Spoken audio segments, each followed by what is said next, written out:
and nitrates. Okay, this was chosen as carbonate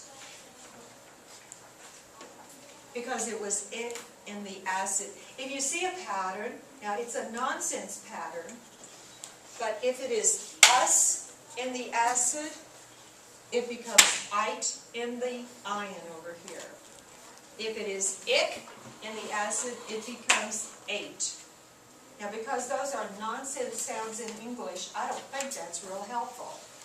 Us goes to ite, it goes to ate. That's never going to catch on as a rap song. Okay, so here we have phosphite and phosphate. And Sarah, did you have a question? Yeah. I'm a little bit confused. Whenever, like, the SO3, like, why, how would I know to call it sulfite instead of, like... Sulfur trioxide? Excellent, excellent question. Let me come over here and answer that for her.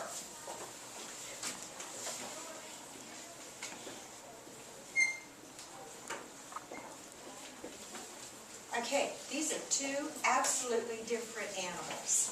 This is SO3, a compound, and it is neutral. And you would call it sulfur trioxide because it's a neutral compound. You have two nonmetals, so the tri kicked in. This is a charged particle, and so we call it sulfite ion.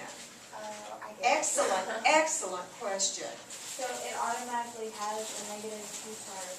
It would have to show. Okay. In order to name it sulfite, it's got to show.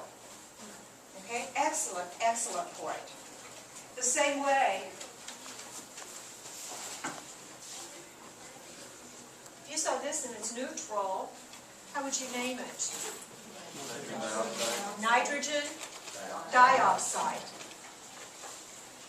But if you see it like this, with a negative charge on it, and the charge will have to show it's nitrite. It's always going to have parentheses? No, not always. I'm doing that to The plus or emphasize. minus at the top. Yeah. Okay. Good point. I do that especially when I first start teaching it for a class, because I want to emphasize that guy's a unit. And I like to emphasize that this -2 is for the whole grouping. It's not a hint that the oxygen within it is -2, although you know that's the charge of an oxygen. I put the parentheses up just to emphasize that's a unit. The whole thing is carrying -2 charge. Now somebody else had a question, Andrew? And so you said this sulfur trioxide because it's two nonmetals. Two nonmetals and it is neutral. Yeah. Okay. If it's written in the formula, it's going to have parentheses, right? It may not, it depends. And let me show you a couple of cases.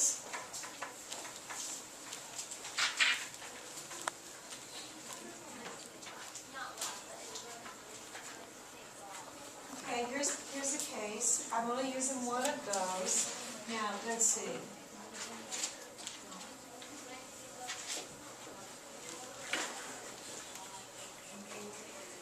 Okay, there is a difference if I only need one of them, because I know sodium is +1, and I know sulfate is -2. So it's going to take 2 sodiums. Let's backtrack even more. I have sodium sulfate. You just heard the name.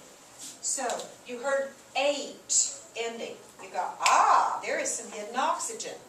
Because if I'd said sulfide, it's just sodium and sulfur, end of story. Okay, sodium is +1. We know it by position. SO4, I'm going to memorize. You're going to memorize real soon. -2 as a unit. Take it down. And it ends up like that. Okay, now I have some aluminum sulfate. You hear 8.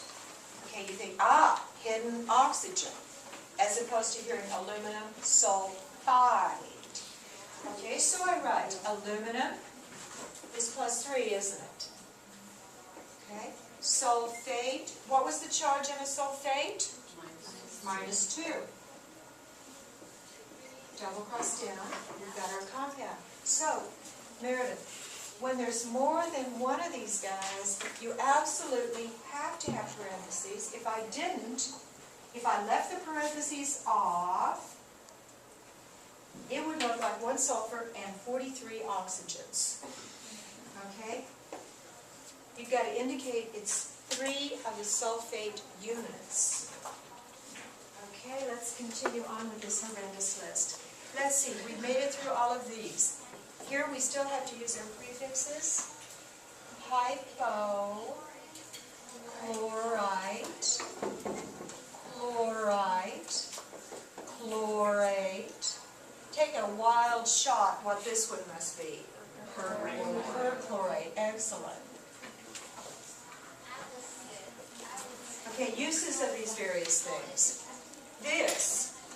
This ion is the active ingredient in Clorox bleach, and that's what takes the color out of stuff. So it's a wonderful so-called oxidizing agent. So that's how we use this stuff a whole bunch. This stuff and this stuff can be used in explosives.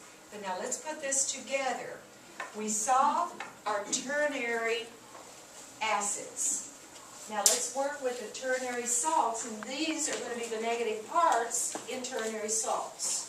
So first,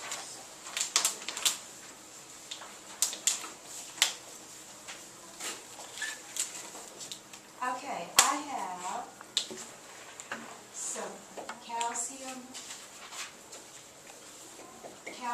nitrate. Okay, we look at that, and I'm going to write another one here.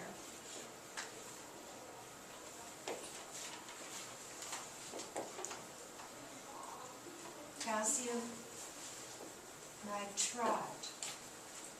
Okay, and just to be mean, I'll do this too.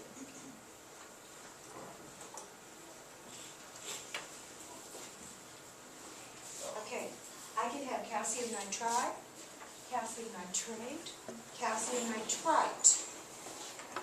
Okay, if I were looking at this and trying to work a problem with it and writing the formula for these guys, okay, hey, this one's going to be easiest because it's "ide." I know it's binary, and I know there's no hidden oxygens. But if I see the 8 or the "ite," I know there's some hidden oxygens. Okay, so let's take the easy one first. We know it's binary. Okay, look up there. Tell me the charge on a calcium. +2. Okay, nitride. There's only nitrogen because that IDE is what clues me in. What's the charge on a nitrogen? -3. Okay, now, that was the rough draft. Clean that up. Russell, tell me what to write. CA3N2. Perfect. Perfect. Okay, now, calcium nitrate. Here's my thinking process. Okay, I know that's calcium +2. Then nitrate. This is where your memory tapes have to come in eventually. Today you can look over my shoulder. But nitrate is NO3. And what charge does it have? -1. What are you going to have to do with these polyatomic ions, these negative ones? You're going to have to know. If I say nitrate, you're going to think NO3 -1. If I say sulfate, you're going to think SO4 -2. If I can do it, you can do it. And I have seen thousands of students over the years come through and do it.